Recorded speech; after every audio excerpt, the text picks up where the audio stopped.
The key to growing any of these markets is first gaining access for U.S. beef by reducing tariffs and other trade barriers.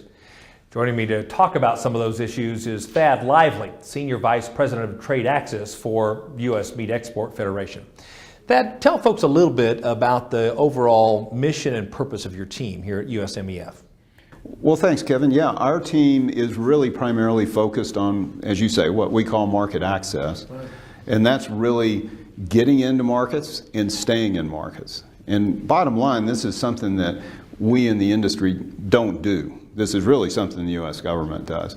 But we have a role, and USMEF has a role, and our partner organizations, whether it's NCBA or the North American Meat Institute, we all work together on these things. But the bottom line of what we're trying to accomplish here is to provide input into that process from the markets. Because of course we have offices around the world, we have colleagues working in all the major export markets out there, and we, from that presence on the ground in the market, we're able to collect intelligence, analyze that, see what our competitors are doing, and put all that information together and feed it into this process back here in the U.S.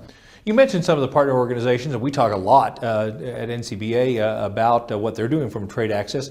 Tell folks how you work collaboratively with the NCBA team. Well, that's a very important point, because on our own at USMEF, of course, we're not a policy organization. That's not what we do here, but they are. And so we rely very heavily on them through their office in D.C. to represent the interests of the industry. And they work in turn very closely with the North American Meat Institute, which is of course the trade association for the meat packers, to try to come together and have a common industry position. Mm-hmm. Because if they want to go in and talk to our government about this is what we'd like to accomplish in this market or that market, it's very important that all of the elements of the industry are together and singing from the same song sheet.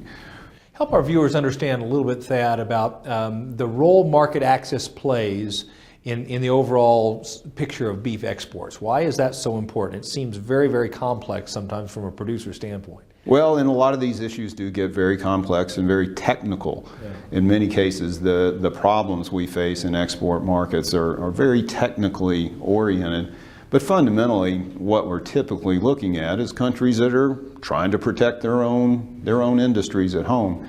So when we can get markets open, when we can keep markets open, when we can go back and remove some of these technical barriers, basically what it does is that it opens up new customers for our product. Mm-hmm. When you got new customers, you got more people bidding on that beef, obviously we're going to see an increase in price, and that works its way back down the chain to the cattlemen and to the producers. That's what this is all about. We currently export something like 12-13% of our production. We'd like to see that grow. There's huge demand for U.S. beef, as I'm sure everyone watching this show knows, outside the United States. Right. And so to take advantage of those opportunities, we're going to have access to those markets. So if you'd select one or two issues or opportunities that you think our viewers should know about, what would those be, Thad? Well, you might have heard about something called the Trans-Pacific Partnership Negotiation. This is a big, very ambitious negotiation that the United States is in with 11 other countries in the Pacific Rim. What will happen as a result of that, when that agreement actually gets done, is it'll improve our access to all those markets, but most importantly to Japan, because Japan's the other big economy in that group of 12.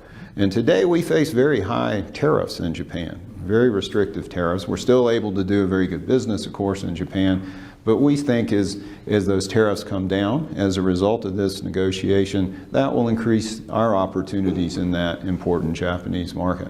There's a similar negotiation that has been launched with Europe. It's called TTIP. And again, the goal there is to remove some of those access barriers, as we call them, whether they're tariffs or some of these technical things we talked about, and give us access to that market. If between these two trade agreements, we're going to accomplish something that's never been seen before. So this is a huge undertaking, but in the end, it has the real potential to set the direction for trade and beef for generations to come. Yeah. Well, thank you for all the work you and your team does. It seems very, very complex to me, and I'm certainly glad we've got folks like you that keep on top of that. Well, thank you. We appreciate your support. If you'd like to keep up to date on all that's happening in the beef industry, from trade to policy debates on Capitol Hill, why not become an NCBA member?